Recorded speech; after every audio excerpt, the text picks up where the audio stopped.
all good. So we've got Mike Thomas, we have Dr. Dylan Odner, and I'm Alan Cowley, and we are Golden Thread Labyrinths, and we are trying to kickstart off this company and bring more labyrinths to people and people to labyrinths, and really help people find a sense of wholeness and unity with each other, and just a little bit more groundedness and centeredness in general. Yeah. One thing that I was thinking about a lot today was, because we're starting this Kickstarter campaign right now, we don't want to lose sight of the fact that we really and truly are having a labyrinth experience ourselves. And success, failure on a funding standpoint, I won't say it has little to do with that, but it is not the core of it. And so I came to we had already talked about this idea of a Golden Thread podcast.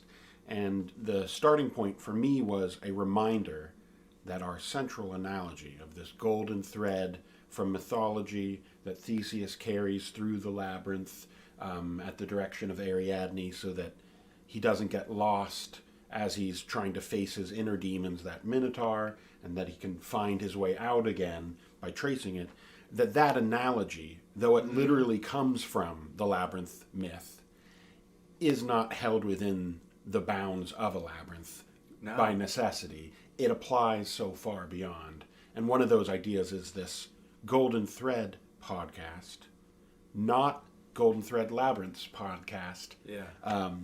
And yet, just to sort of put a button on that thing, the labyrinth, I hope, will remain, pun intended, center to, and a natural starting point for a lot of these episodes. Yeah. So, Alan, you had thought about... So, even just what you were sharing there about the Golden Thread and the funding campaign that we're doing and all of this stuff that's going on, we live in a chaotic world.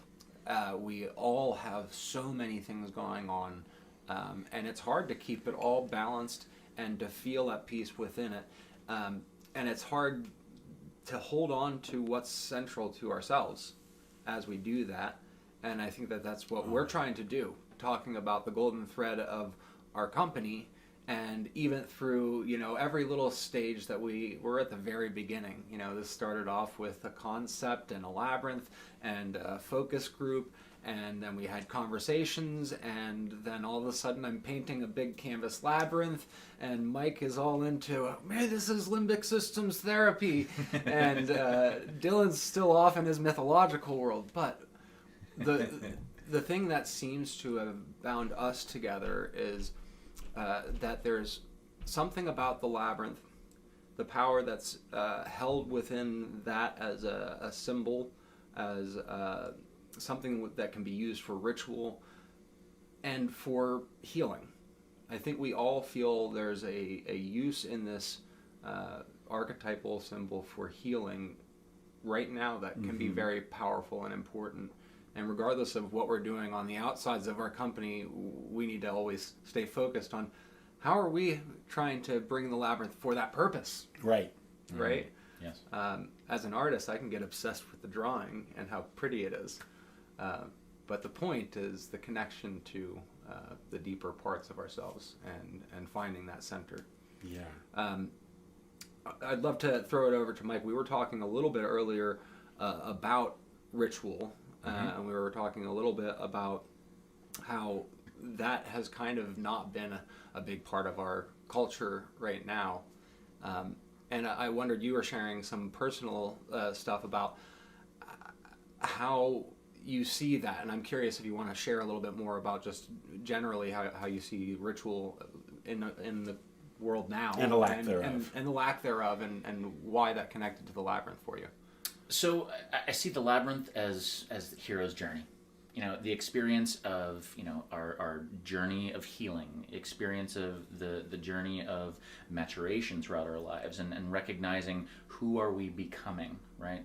And this experience of ritual that you can use the labyrinth for, to me, is an opportunity to find that within yourself, But I think there's a strong connection between ritual and the importance of that and community, relationship. The experience of that we're not alone, that we're doing this together is what makes it so powerful. And I think, as we discussed earlier, the idea of ritual being, in a tribal, indigenous setting, right, is used as a way of including people, right?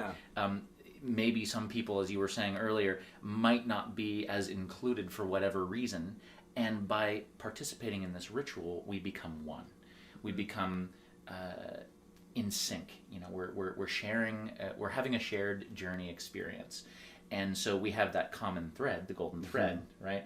And we also have our individual experience as we do that, and so we find our individual sense of significance. How do I contribute to the big picture? And I find that that's where meaning and purpose lies, is how do I contribute to community? It's a relational experience to myself as I go within and find my own golden thread, and how does that connect to everyone else's? And as we talk about with Swedenborg's writings, finding your use.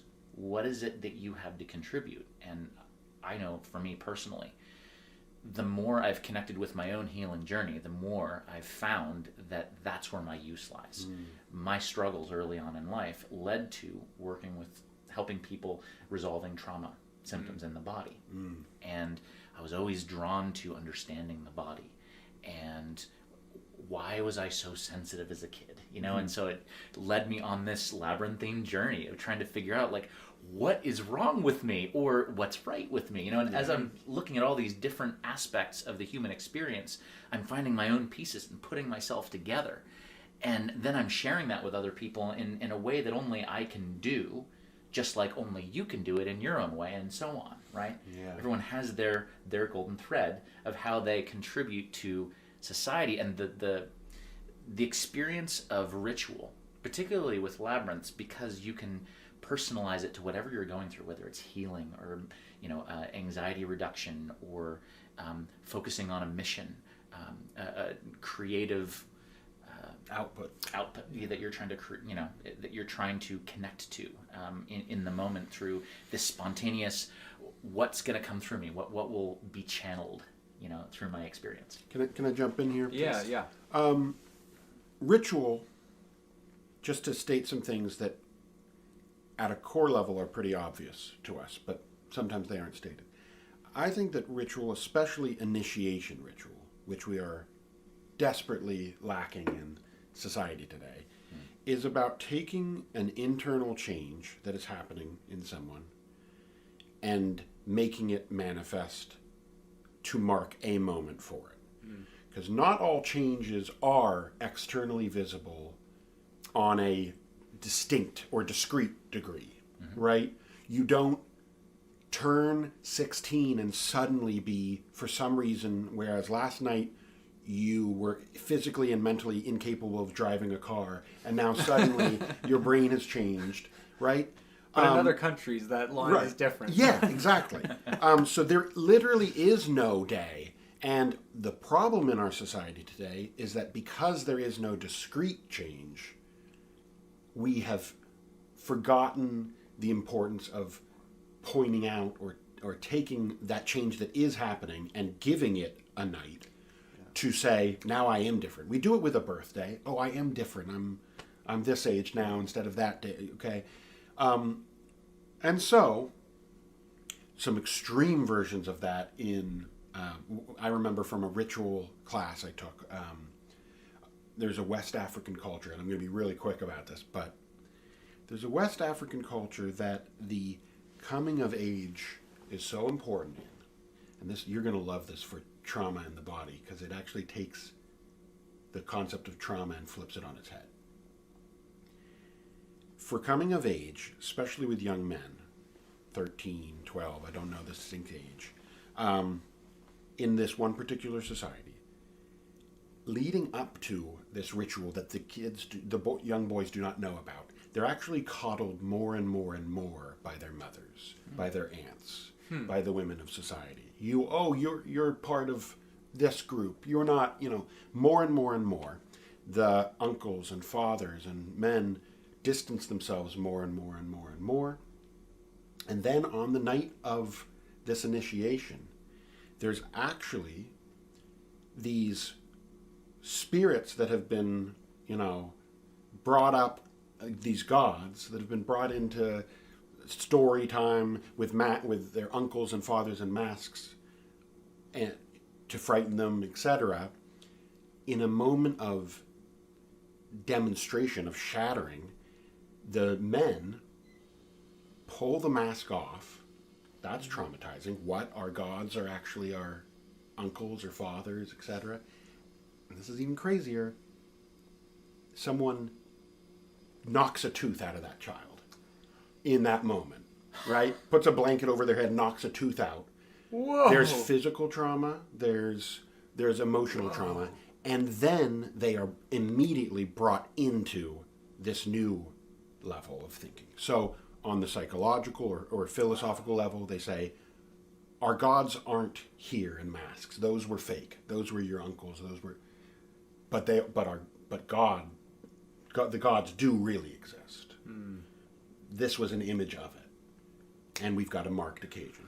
You are not what part of the woman tribe anymore, mark of trauma, but that you own. So I think to wrap it up, what we fail in modern society in a number of ways is, whether you are atheist or Christian, or let's take Santa Claus. Yeah. Oh, don't let these kids find out that Santa doesn't exist. But the problem is, when they find it out, inevitably, we don't give them anything to replace it, and we don't mark it as a sacred moment. And this is one of the things I was hoping that we'd kind of get to is, symbolically, it's the most simple symbol that exists. You have the circle that becomes a labyrinth because it becomes multiple circles that you kind of have to navigate through. But it's that simple in and out symbol that's very, very understandable as a rite of passage type of imagery. What's interesting to then listen to, okay, you have that tribal image that you're bringing up, and whatever religion you've got in our modern world that are big, whether it's Catholicism, Swedenborgianism, or Christians of various different brands, or Muslim, or various Buddhism, there are all these things that have rituals that are associated with them. And as people are in modern society, I think, pushing more and more away from the concept of faith organizations as being the path that they want to take for their own growth and development, perhaps because of abuses that have happened in the past, or they don't fit into that system, or whatever the reason is, we do have a dearth of ritual, because the places where those exist aren't the places where people are. And as somebody who has led ritual for more than 15 years now, it's something that I love, the way that ritual can really bring something fundamentally true down into that physical experience. And there are certain times where you can just feel your whole body buzzing with something. And I know everybody's had that experience. It's not in the air, but we say it's in the air. Right. There's something that happens when we have a full-bodied experience in ritual that just establishes a core part of who we are from then on. And if that's lacking entirely, and the community aspect of what we're a part of to have that sense and that feeling happen, then we're going to have more disconnected thoughts and disconnected conversations and opinions, and language is going to start diversifying more and more. And what I say is actually going to become offensive to you, because I mean one thing by it, but you hear another thing. Yes. So what I love about the Labyrinth is how much it has been embraced historically by so many cultures, and that it is so simple that we can imbue it with whatever ritual or culture or religious background or faith background.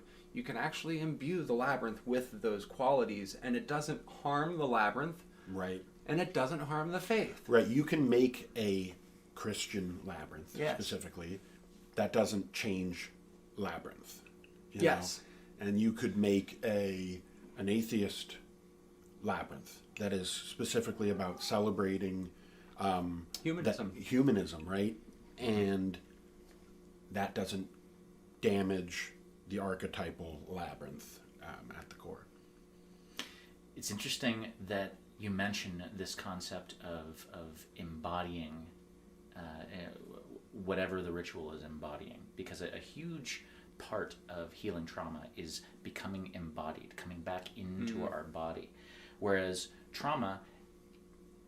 traumatic experiences leave the body in an immobilized state, where dissociation happens. That we are disconnected from our bodies. We're stuck in our minds. We actually use a different part of our brains when we're there. The centralized networks are overactive. Okay. Whereas when we get embodied, when we get back into a sense of, okay, I'm in my body, I sense my environment, I sense my inner environment inside, we actually use more lateralized parts of our brain, and it lowers stress levels, whereas the centralized networks elevate stress levels. But it has a purpose for each one that we're doing, right? So when we get disconnected for whatever reason, stress, trauma, whatever it is, adversity that leads to those things, there's this natural ebb and flow of going more into the head, versus being embodied. And I think it's a cycle. And this idea of embodiment is interesting when I think about the story that you told about the African, is it the African tribe? West African tribe? I'm not even remembering the specific West African. Okay. Gotcha. But this experience of physical and emotional trauma is a very embodied experience. But there's this other concept that I'm reminded of as we're talking about all of these things, the labyrinthine, hero's journey and embodiment. And that if you, I mentioned this in the last talk, and I'll probably mention this many, many more times, that if you look at the three basic branches of the autonomic nervous system, like a traffic light, the lowest level being at the green light, then the yellow light, the fight-flight response, and then the immobilized red light response is where trauma happens. In order to get back out of the dissociated, immobilized space of the red trauma experience and down into that branch, so that we can get all the way of the yellow mobilized, aware branch. It's the fight or flight, anxiety, also excitement branch, and then finally down into embodied, calm, socially engaged healing. Right? There's that middle zone we've got to go back to. You can't skip zones. You actually have to take your stress levels and bring it down, and you end up activating different parts of the nervous system. So in that process, you embody the experience of the pain that you were dissociated from before in the red zone. But when you do it again, as opposed to when you went up the curve into that stressful experience, the knocking out of the tooth, the removing of the mask, it's like this shock, and you go up into the red zone. When you embody back into your own, on your own terms, okay, I'm my own man now, after that ritual, right? It's this embodied experience of, I am choosing to go through the crucible. I forget where that term applies here, but the idea is that you're going through a challenge, and that you're owning that experience. You're taking charge. You're going, you know what? I now have sovereignty. I now have agency over this experience. And so you can transform something that was terrifying in the red and the yellow zones to something like, oh no, I'm actually choosing this. I'm creating my own safety. And ultimately, and this is a tangent I want to bring back in here, the importance of community in healing. Trauma only happens when we don't have someone to help us to nurture us in the experience. So it's actually a lack of relationship that keeps us stuck in the red zone. And I think that this is a really useful topic, especially when we're talking about there are so many different faiths in our world, and so many rituals, and I know that in Western society there's definitely a question mark around how useful some of those are versus how perhaps helpful versus harmful even. And there's a public conversation that's been going on for a very long time about those things. And something that I find interesting about the Labyrinth is I can't see it being abusable in that same way, and I'm sensitive about what I'm trying to say here, because I don't think that I'm not trying to say any faith system has abusive rituals, but that there's a tendency. I think in you human, can say some do. You can. I'm just trying to say that. We're not pointing to any specifics. That it is human nature to take things that are powerful and utilize them for our own selfish needs. And when that happens with a faith system of some sort, it takes ritual that is meant to be a positive experience of bringing you from, into a new phase, and I think causes trauma instead. Mm-hmm. And so I think that's where a lot of this conversation is at right now, is a lot of people who express, I've experienced traumatic things because of the system I grew up with. Right. And now the hard part is then carrying on that conversation when somebody on the other side of that says, but there was no harm intended, ever. How could you feel like you're harmed? And then there's this dissonance where there's somebody saying, no, this is my experience. And they're saying, but that can't be your experience. I've experienced what you've experienced and I felt differently. Yeah. So it's just a really fascinating conversation. And I don't know the way through any of it. But you're noting that the Labyrinth seems, if not immune, not particularly hijackable. Yeah. Right? And I think there are some reasons for me why that might be. So I'm excited one day to write a book. This cough out of the way before you speak. Went down the wrong tube. Yeah. I'm excited one day to write a book that I would call metamythology. A term I've coined for using mythology and its incredible storytelling and story passing on ability in order to explain mythology, right? Mm-hmm. That's its ingrown, inborn power. So you take a concept like the Trojan horse from the Trojan War, and it's become a metaphor of, in a negative sense, how, like that wooden horse with soldiers inside, how a pretty exterior message, whether it's a Trojan virus on a computer, how we can use that to breach the gates, as it were, under guise, and then what's hidden inside emerges. So for me, that would be a metamyth. The Trojan horse would be a metamyth for the distinction between propaganda and mythology. Mm-hmm. Propaganda actually used to be the word that was used for marketing. Pre-World War II, they would say, oh, do you have a good propagandist? Yeah. That's the word they'd use. It had no negative connotation.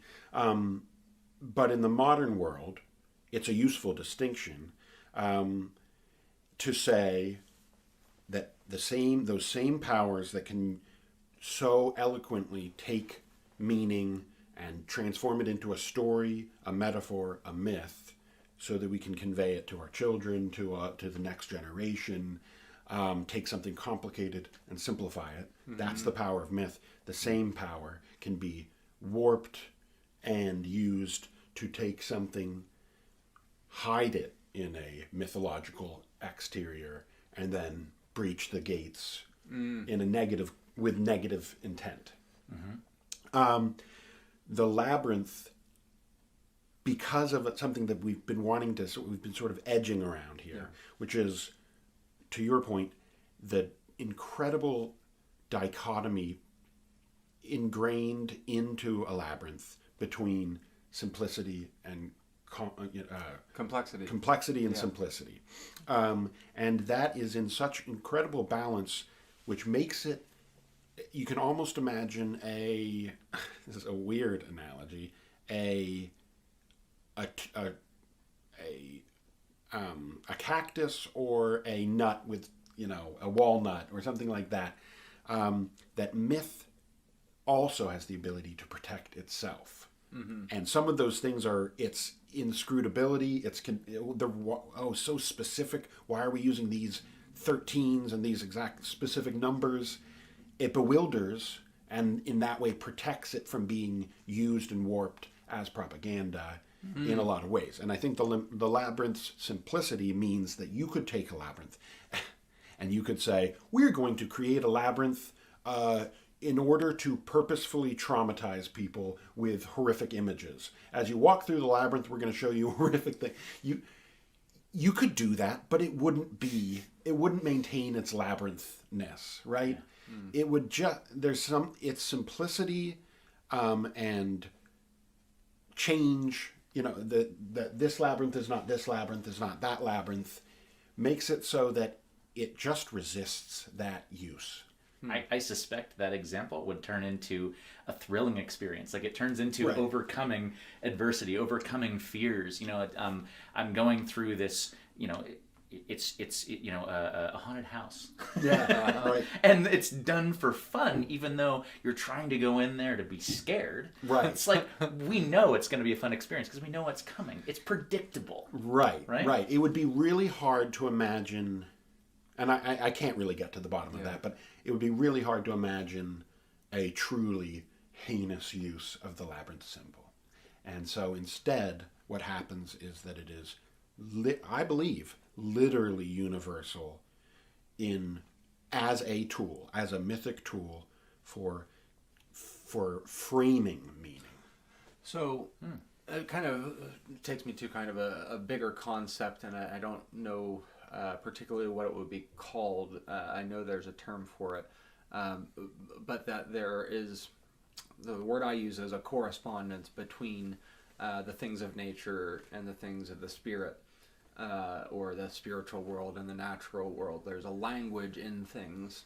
So, for instance, from the body to different things that we eat, there is something in the way that you can look at a beet and go, it kind of looks like a heart. Guess what it's good for? Right. The walnuts. Guess what it's good for? It looks like a brain. Yep. There are particular ways that things are expressed in nature that then correspond to a deeper principle. Mm-hmm. And I wonder about just the simple beauty of this line that goes on forever, but you can see the entirety of it. Mm-hmm. It's simple and yet unfathomable in certain ways. I mean, it's a Rorschach test as well, isn't it? That's what's amazing about it, is it can be so obvious to you that this labyrinth I've created or I've found looks like a brain. And someone will say, no, that looks like the intestines, or no, that looks like a city. So I think that some of what its power is, because of its simplicity and that edge into complexity, it allows us to contextualize the chaos of our outer world and our experience while we're going, especially in today's world where we're so fast-paced and so much is happening, and how many emails we have to send a day and how many phone calls we have to retrieve. And man, did I say that text correctly? Am I going to get yelled at because that word was wrong? I know I have those anxious feelings all the time, and it's way too complex to actually want to deal with. And so I think I go into a shutdown mode, right? That's the body's. Whereas when I then take all of that into a labyrinth, it's like, oh, it's just a life. It's just a day in the life of Alan Cowley, and there are lots of things that I will end up doing and things that I won't finish, and it's just is what it is. There's something about taking all of that complexity and going, it's all part of something. There's a debate of whether a spiral is a labyrinth. Yeah. And I think there's absolutely uses for spirals. A spiral walk is nice. I'm not, but I would argue that is too simple, right? So the term I would love to use when you're with labyrinthography or with labyrinth practice would be safe complexity. A trustworthy complexity. You do want you want to flirt with complexity, where you are walking it and it feels complex so that you can safely lose yourself and not know where you're going. What comes to mind here is proximal zone of development, right? Where you're on your edge, where you're challenging yourself as far as like you're creating enough complexity to stretch your capabilities a little bit, but it's you can see it, you can trace it with your finger in your mind if you'd like before you actually walk it. It's simple enough that you can unpack complexity one step at a time. So in a sense, we can find meaning through the process of unpacking complexity in small bite-sized pieces, which is completely analogous to healing trauma. I mean, you want to take small enough steps that they're not overwhelming. I mean, same with learning any skill. If you try to bite off more than you can chew, you're not going to sustainably master a skill. You need to learn to crawl before you stand up, and then walk, and eventually start to lift your knees and run and jump and do all these complex things that you can eventually do by building those smaller steps. And the labyrinthine journey is taking that complexity of a baby wanting to learn how to do a standing backflip. It's like, okay, hold on. There's some steps in between, right? Well, and there's that one of the first things that new Labyrinth users jump to is, oh, this is so cool. Wouldn't a hedge labyrinth be even cooler? And again, we're not here to say no, you're wrong, but that image of no, you're trauma. wrong. Yeah, if you are a therapist or a psychologist, and you're dealing with someone a child who's dealt with trauma, who has trauma that needs to be unpacked, we think about the difference between a labyrinth of the exact same size, with little rocks as the plane, or canvas, and saying, I want you to look at this. Or do you? This is what you're going to do. You can trace it with your eyes. We're going to walk in here. Yeah. This is exactly what is ahead of you. And, oh, come up here. I know it's dark in there, but I want you to walk into this hedge labyrinth. And just trust me that that's not how we intuitively or through training would deal with trauma. We know we need to say, we're going to allow, but it's still going to be useful to walk this labyrinth because it allows your mind to safely dip your toe into the primordial waters of the collective unconscious. But I'm here as your shaman, or I'm here as your therapist, or I'm here as your friend. Yeah, absolutely. It reminds me a little bit of I have brief experience in gymnastics and training a team for a year. In their fitness, not the gymnastic skills. But I watched them train for specific things like the balance beam. And they would start out with a line on the ground.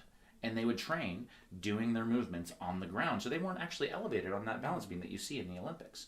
And so just like a labyrinth that you're talking about, as opposed to going right into the hedge, maybe the hedge is a labyrinth that you do later after you've mastered and feel safe doing the one where you can move outside the lines if you want to, if you choose. And it's like you're upping the ante and challenging your resilience. Yeah, once you're choosing that, for sure. This is another thing that I think is really important about the nature of the labyrinth, and what it reminds us of, that the journey is as important as the destination, if not more important. When I was really studying Montessori education, everything in that is about those intermediate steps, and the guides pay very close attention to every kind of stepping stone or marker of mastery, is what they call it. When they're doing their various works in the classroom, the teacher or the guide is paying attention to when they master certain things so that they can introduce the next thing. And everything is going from objective physical things that you can touch, feel, taste, smell, into the abstract over the years. So you have stepping stones between those. So for instance, with writing, you start off with sand in a box, and they'll just play around and make their own squiggles, their letters. And then you might have tracing those feelings, or you have a sandpaper letter as another famous Montessori thing. So you feel the shape of the letter with sandpaper. So they cut out those sandpaper shapes and they feel them. And then you draw those in the sand. All before you ever pick up a pen. So there are these intermediate steps, not only for understanding the letter shape, but to build up the dexterity and the grace and all of those things. So all of those intermediate steps are hugely important for a lot of competency. In our world, though, we want people to achieve as fast as possible. We want people to skip grades. This kid graduated high school at 12 years old. was that the right thing? Well, maybe for that kid. I'm not going to be the judge of that specific instance for whoever that is, Doogie Howser. But do we rush things so fast through our education system, and yet we don't have those rituals on the other side to say, you're also an adult. Here's something new. Here's responsibility. It's kind of like, okay, learn as fast as you can, throw you out there, and we're going to judge you for it. That's kind of more modern society. Yeah. If you're not making it, must be something wrong with you. Mm-hmm. Yeah, I wonder if Mr. Miyagi in The Karate Kid didn't learn something from Montessori. You know, wax on, wax off, and paint the fence. Or maybe the origins of that go a little deeper. Yeah. Maybe Shinto Buddhism is my guess. Could be older, perhaps, than Montessori. Let me pause. I do have to check my phone. Yeah, we can probably start wrapping it up because we are getting towards an hour at this point. Yeah, what time is it now? It's 6. Okay. It is 6. So I think we've actually had a really cool conversation. Me too. How about I want to read a little bit because this I think brings us. I had been given this book by a good friend who thought that I'd appreciate it after lots of our conversations over the years. And anyways, it's kind of he's a graphic designer. And so I was flipping this open, and he gave me a little note saying to look at this chapter first. So the title is really what we're talking about. Simplicity and complexity need each other. And that's the other part about this is when I look at the complexity of life and feel anxious about it, I want to shut it out. But then simplicity in totality means depression. Yeah. So there's got to be that they need each other. So anyways, I just wanted to read a little bit of this, and then maybe we'll have 5 or 10 minutes, and then we'll close up. So it says, nobody wants to eat only dessert. Even a child that is allowed to eat ice cream 3 meals a day will eventually tire his sweet tooth. By the same token, nobody wants to have only simplicity. Without the counterpoint of complexity, we could not recognize simplicity when we see it. Our eyes and senses thrive and sometimes recoil whenever we experience differences. Acknowledging contrast helps to identify qualities that we desire, which are often subject to change. I don't personally prefer the color pink, but I do like it as a dash of brightness in a sea of olive green. The pink appears bold and vibrant as compared with its dark and muted surroundings. We know how to appreciate something better when we can compare it to something else. And this is called The Laws of Simplicity by John Maeda. Is that how you would pronounce that? Yeah, sounds right. But I just love having to embrace both and how true that is and how the Labyrinth does that in itself so beautifully. I recently gave a talk. I know Mike was able to make it to that about, of all things, Batman and Superman and their dualistic opposition early on before they're friends. And their origins, their common origins from 2 Greek gods of art, Dionysus and Apollo.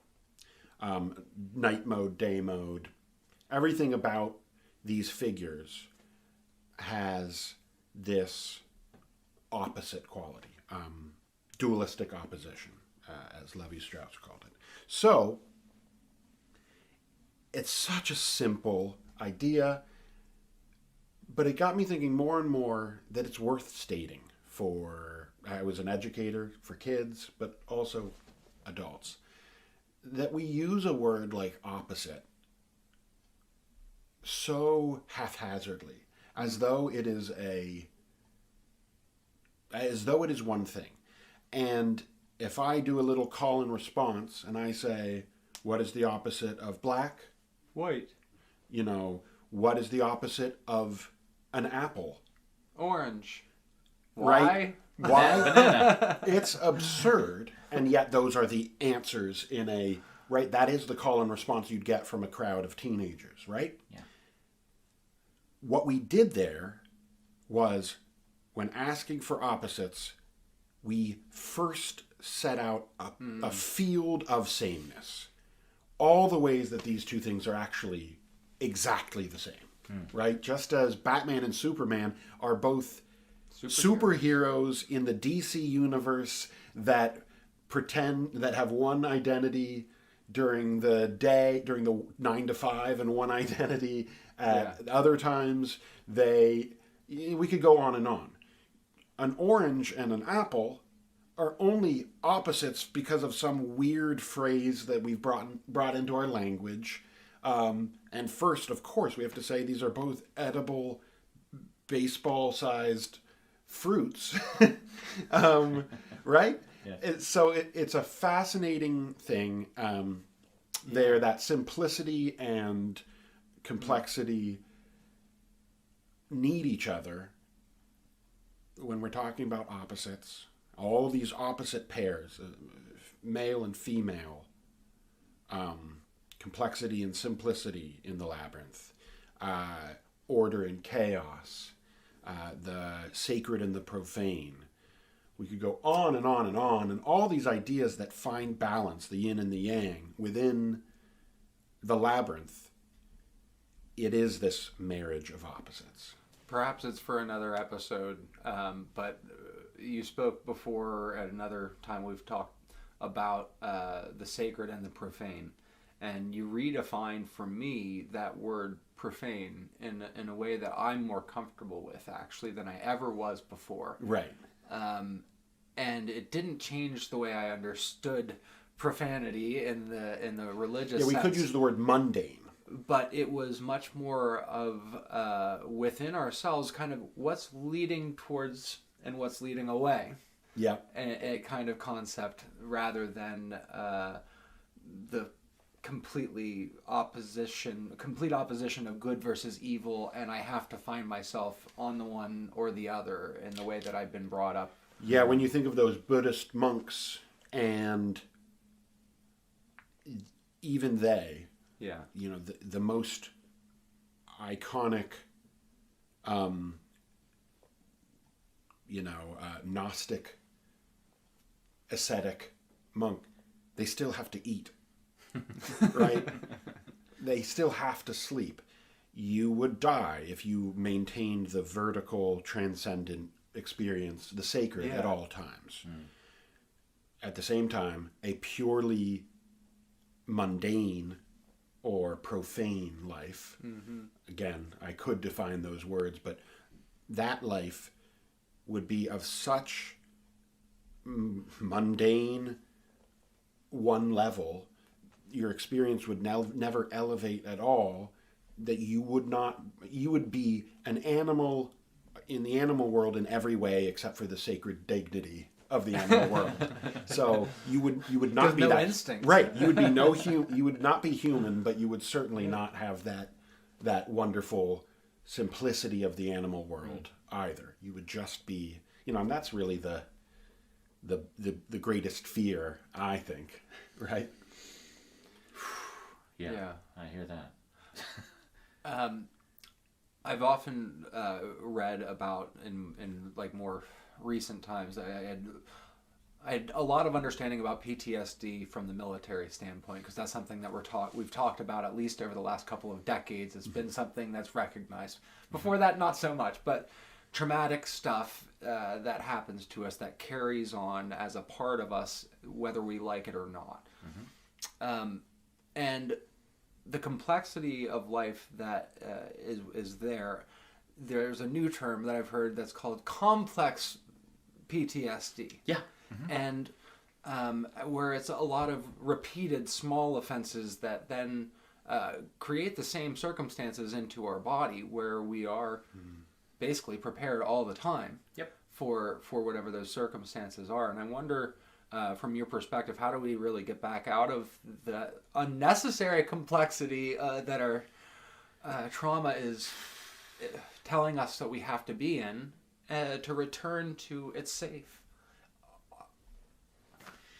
So, man, I could unpack this for a while. But as someone who got into this field because of my own experience of healing from early developmental trauma. The importance of simplicity in my life cannot be overstated. I have to simplify things quite a bit, and there's a very specific reason for that, among others. But the most important reason, I would say, is that the root of something becoming traumatic that is stored in the body as a trauma response is overwhelm.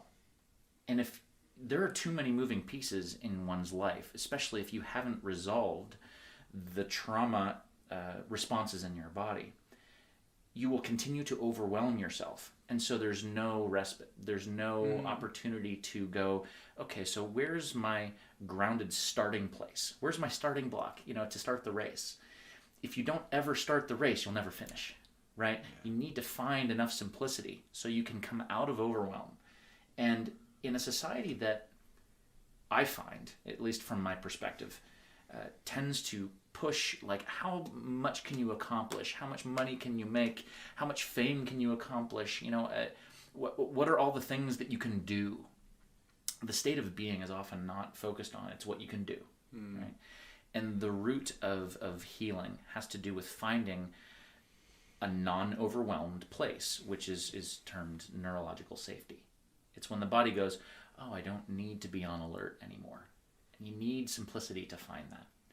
Without simplicity in my life, personally, I am almost constantly grasping for something that's stable. And so that usually leads to addictive patterns: overeating, eating sweets, drinking alcohol, pursuing too many hobbies or goals. And so I have to be very careful that one of my gifts that has come from this experience of healing is that I'm really excitable. I have a lot of passion. And that comes from, believe it or not, and I think this is bringing something good out of something bad. Unresolved trauma results in all of this trapped tension energy in the body. And as it's released, it comes out as hyperactivity in the mind and in the body. And so you can harness that by tempering it, slowing it down, simplifying it. And that's been a lifetime process that I'm still working on personally. I want to just go, but I overwhelm myself.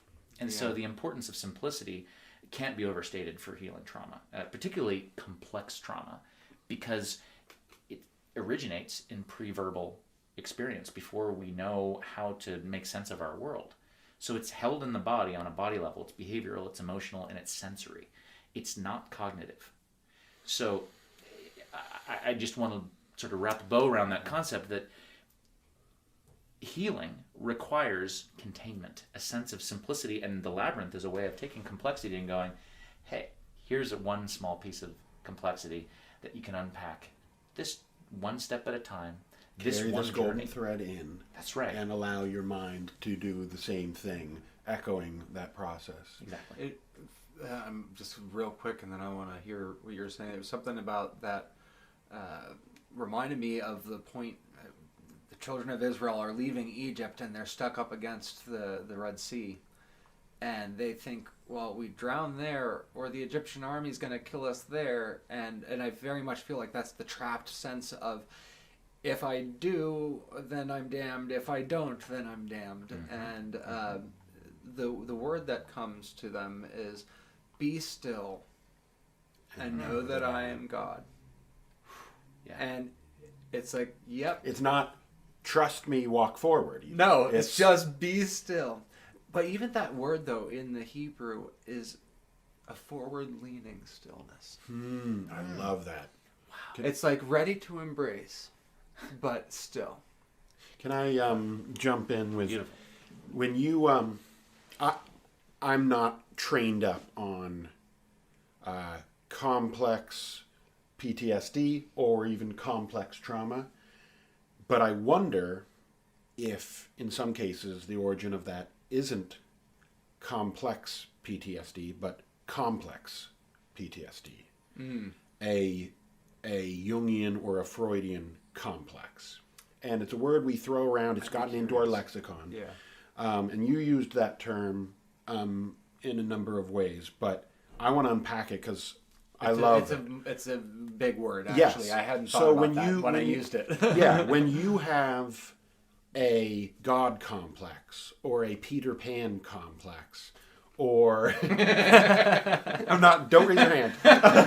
Napoleon. Napoleon complex. If you have a Oedipal complex, or whatever those things are, the best way that explained it, you were pretty accurate when you said psychologically, a bunch of things coming together.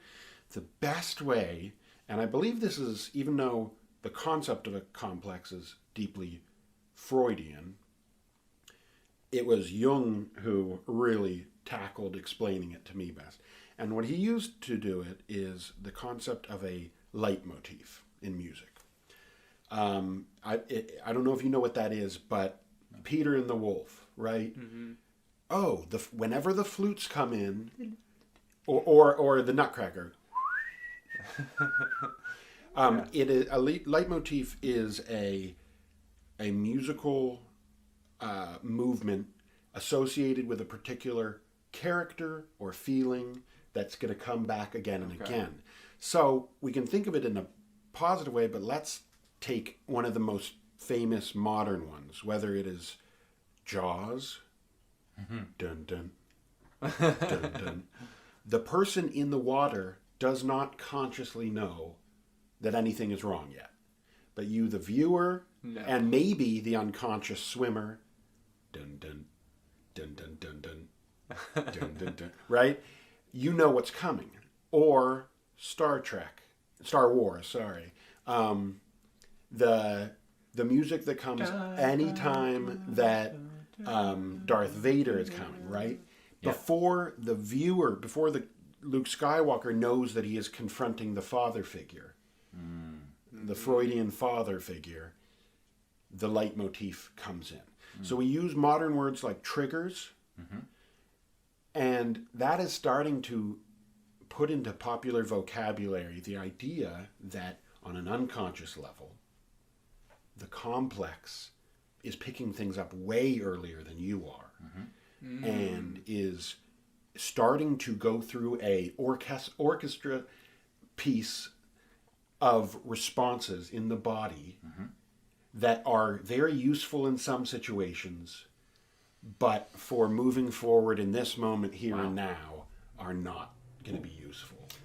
That is the essence of what makes trauma so problematic, unresolved trauma in the body, is that sensory cues, like a leitmotif, a car backfiring for a soldier that's been traumatized by bombs going off, they drop down on the ground as if the bomb went off. Now, if you talk to one of them, they didn't think a bomb was going off. No. Their body did that. Their body did. It was an unconscious complex that was set off with a sensory cue in their environment.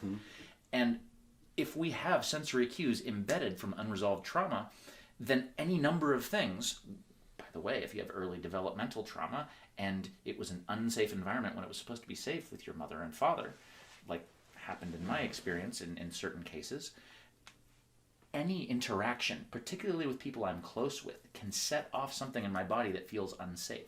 Closeness feels unsafe often. And until I learned to unpack that, I'm like, what is wrong with me? I sabotage every relationship I'm in. It was a trigger. It's a leitmotif. Yeah. Is that the term? Exactly leitmotif. Right. That was elicited in my body based on what should have been a positive experience, because our formative experiences in relationship with caregivers sets the tone of our perception on a body level. It sets up complexes for the rest of our lives unless we address them. Yeah. You brought up something right there at the end that I was thinking of. Is we talk about the negative ones being triggers, but there are positive ones too. Safety They call those glimmers. Glimmers. Okay. Yeah, and it's funny because so when you were talking about those what was the term again? The leitmotif. The first thing that came to my mind was the magic notes in Pink Floyd's "Shine On You Crazy Diamond." Yes. And when you're out in this audience at a Pink Floyd show, if that was to happen again, and you heard bum ba ba, the whole crowd chills. Well, no, there's going to be 4 more of those, and then there's going to be a, and we're all the whole group is moved, and that's what ritual is. And you feel to circle back. That's That's what ritual is. in the most simple form when I was writing my dissertation. You're allowing yourself and to go to a safe place. I need to get a lot of writing done today. When I listen to, with 2 tabs of YouTube open, when I make a big pot of tea, listen to Harry Potter music on one tab and rain, thunderstorms on the other, it's not even, there's some self-fulfilling prophecy there where you are pre-setting up these glimmers to say, this is a place I feel productive, safe, etc. The Labyrinth can be that in so many different scenarios. This space exactly is what that is. You're setting up a leitmotif. Yeah, so this creative space, if I didn't have it set up all the time, I promise I wouldn't be doing very much artwork, because I know in the past I haven't had this set up and I didn't do very much artwork. Now that it's present, everything there is, for me, I don't care what you guys think about this space, but for me, it sets up a space of peace and focus. And we were going back to the early childhood experiences.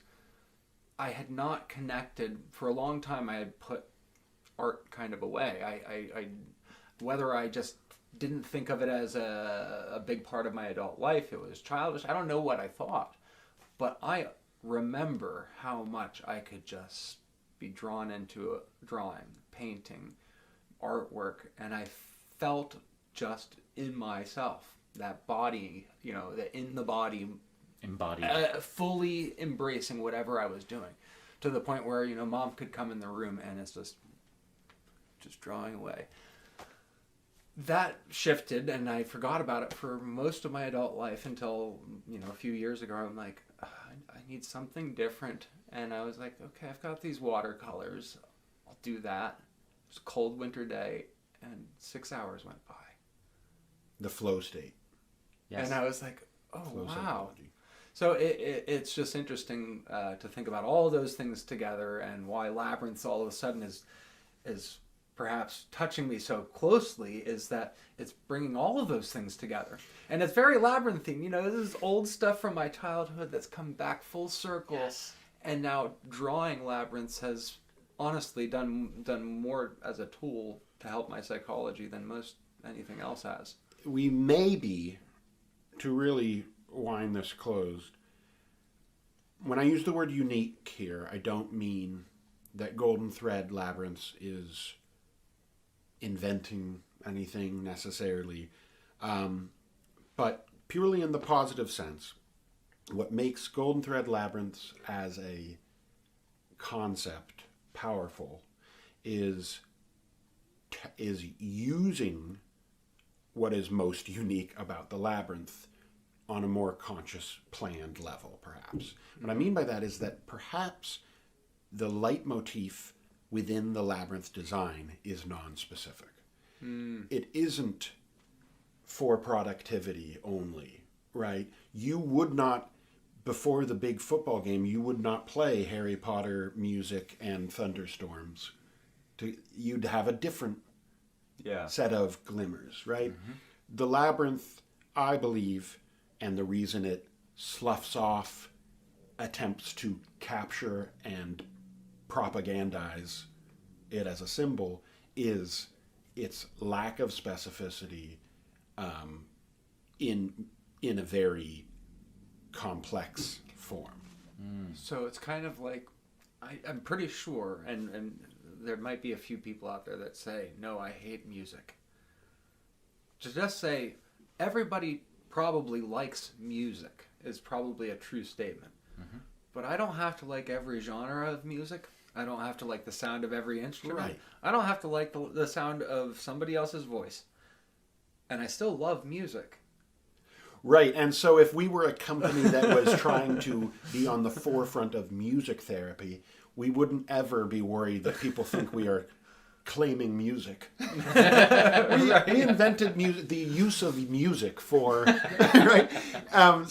We are certainly not saying that about the labyrinth, but maybe we are on the forefront of something, which is to say that this framework can be more consciously adapted for different purposes to give people a little head start. Well, and brought into the home and to public spaces because, you know, it used to be that you had to go somewhere to listen to music, or you had to play it yourself, or you have children who then you say, hey, learn how to play this, and then you've got musicians. But then you want to go see, well, there's somebody, a concert pianist perhaps.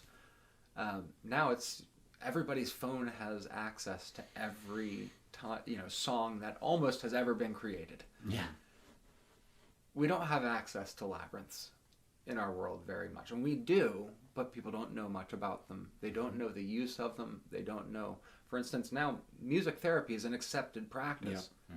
How many people really know that labyrinths can have such a profound effect on our psychology, on our sense of peace, well-being, unity, wholeness? Yeah. Circling around for a moment to what you were talking about in terms of the healing power of that creative space, that stimulation of drawing labyrinths, right? And I was talking before about the importance of simplicity, to not overwhelm the system. There's this cool concept that I recently read about. This woman, I can't recall her name right now, but she refers to herself as the trauma geek. You can find her on social media. And she talks about a lesser talked about concept around healing. And I think this applies to the labyrinth journey and walking labyrinth meditations and healing in general, where we can use this as a tool. That too much stimulation can be overwhelming and is counterproductive for healing. But a lack of stimulation is also counterproductive as well.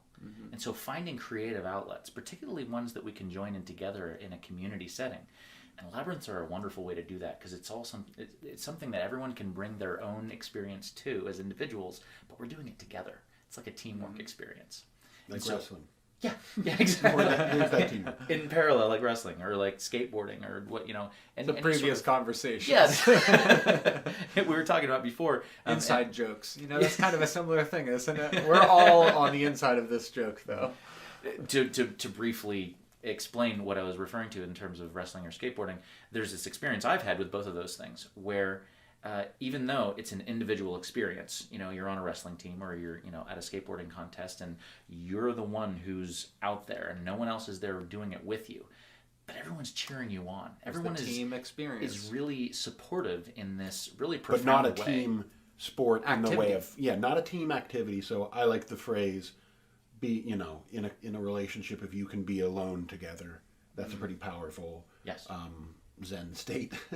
And I remember this experience as being really powerful for me personally when I first started walking that first labyrinth that you showed me in the Lord's New Church. And as I'm walking with my peripheral vision, and sometimes directly, I'm seeing other people in their own part of the journey as I'm listening to my own journey. And so it's this parallel experience where it was very much my own experience. And I was like, wow, this has profound healing possibilities here, and I'm watching everyone else have their own individual experience turning, you know, I know when someone's turning and looking at the center, I know where they are in that journey. It's a shared experience, not at the same time, but I'm like, as I'm walking and I'm on my own experience, I'm watching someone else having an experience. I'm like, I know what they're doing right now. That's why they're turning to the center, because they're about 5 minutes ahead of the journey. Yeah. that I am, right?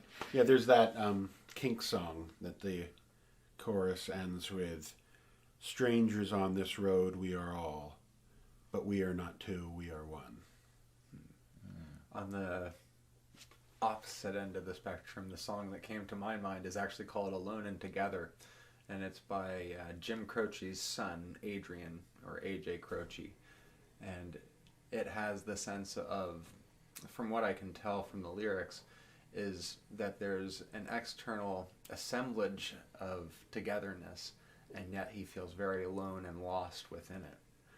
And I think he's talking about whatever organization he might have been a part of at the time or whatever, but it was that the chorus goes, all alone and all together now. So it's kind of just this sense of, yep, we're all walking on our own and trying to pretend like we're one thing. Yeah. And the song is very touching to me because that's the type of person that I look for that's feeling left out. As a person who is a pastor and has been for many years, you always want to find that person who is wanting connectedness and connection and something, because those who don't want it They're not. They're no use in talking. But somebody who does, but doesn't feel it. That emotion is powerful. You could also say that we all know how it feels to be homesick, or to feel alienated when you are alienated. Mm-hmm. But if you're feeling homesick when you're home, or if you're feeling alienated in the that is some of the scariest moments, which is absolutely the flip side of this.